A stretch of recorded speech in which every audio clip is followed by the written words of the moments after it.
Up, it's your main man Chaziel, hitting y'all in the head again with another message.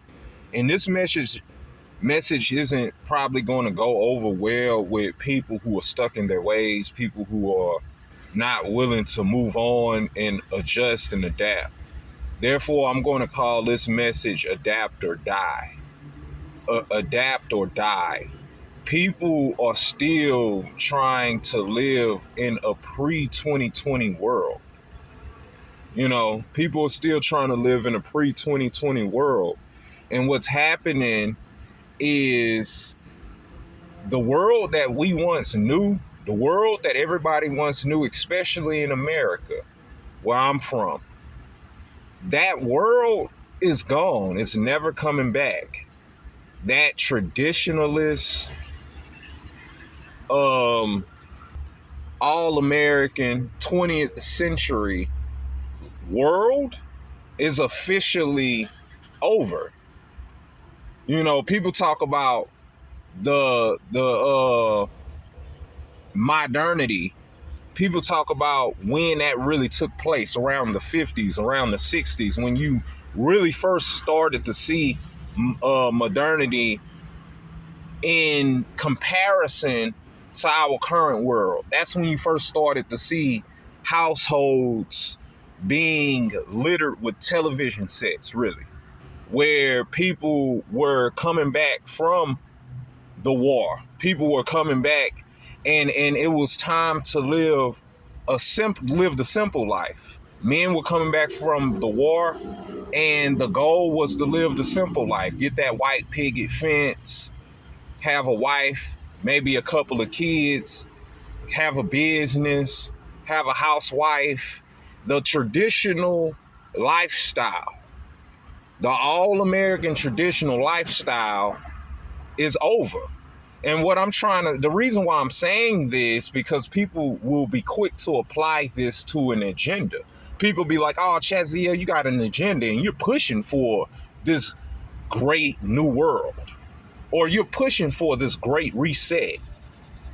And that could be that's the furthest from the truth, because I'll be the main one that speaks against this new world. But just because I'm speaking against this new world, that doesn't mean that I'm not going to adapt. That doesn't mean that I am not going to adjust, just like your leaders and just like the people that you put on a pedestal. They're doing the exact same thing. While they're telling you to live in the past, they're getting ready for the future.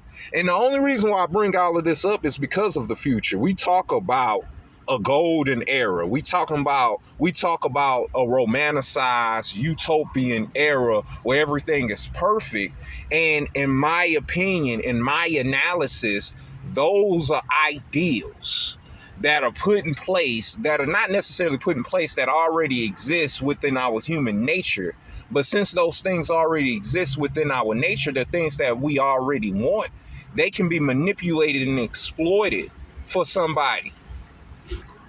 Because everybody wants that perfect world. Everybody has their biases that permit them to being at the center of reality and exempt from everybody else. In some way, they're the victim. Some way, we apply it to our tribe. We apply it to our culture. We apply it to our race, our ethnicity. But really, it's just selfishness, right? So our own individual selfish desires permit us to be prone to these manipulative attacks that exploit and manipulate our human nature based on the things that we do desire. So they take those concepts of a past utopic world, of a past into super advanced intellectual world, and they use that concept, that fiction, that mythology. They use that concept to exploit us because they know that's what people actually want. So while your leaders are exploiting you with a concept, with an ideal that never was and never will be, They prepare themselves for the Great Reset. They prepare themselves for the Great New World. They prepare themselves to positioning within this hierarchical rule. And I mention all of this not because I want any of these things to take place, because they're already here. When we speak about the concept, the ideas that are in the minds of scientists, bringing about more and more artificial and augmented intelligence, blockchain, a decentralized concept for how information is distributed and how we do business within this what they call this great new world. I'm saying that because of those things. If you don't prepare yourself for the future, you're going to die.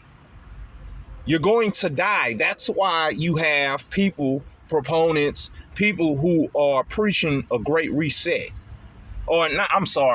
Great reset is going to come. People talking about a great replacement within white nationalism, within black nationalism, people talking about gentrification.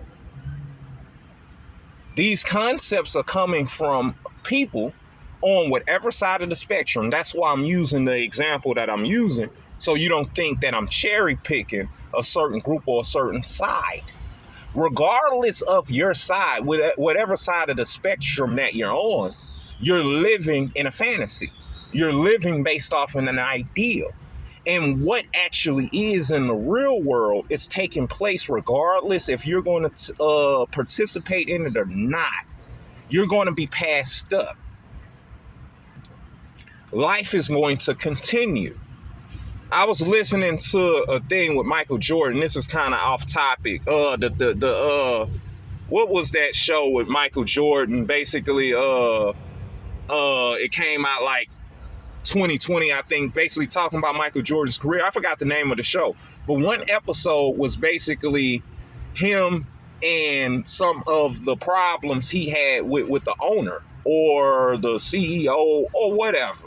I forget who he had problems with the ownership of the Chicago Bulls. Now, this is off topic, but one of the things that caught my ear, was when Michael Jordan said something in that episode to the manager or to the owner, and I'm paraphrasing. He said something like, "You're planning for a future without Michael Jordan."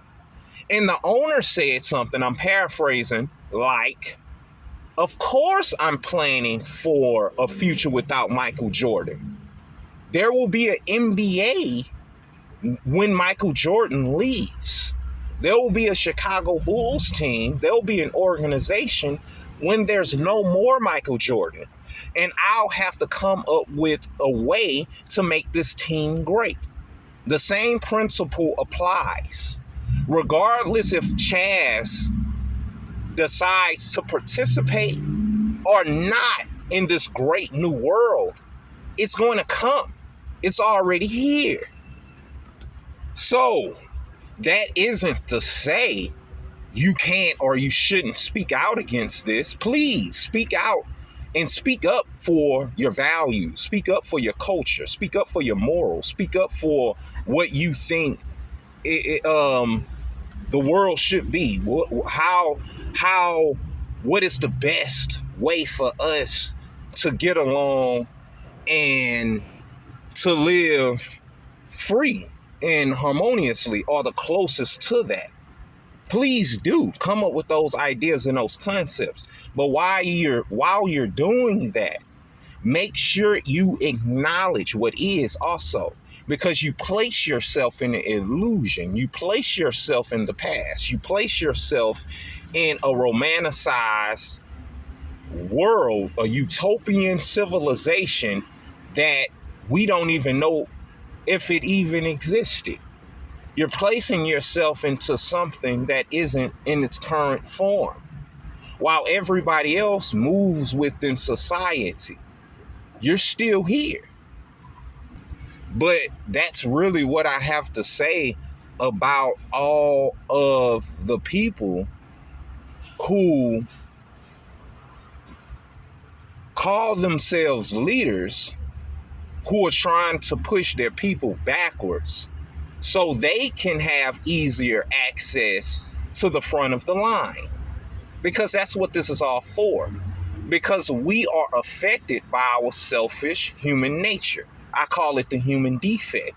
And this doesn't have anything to do with our tribe.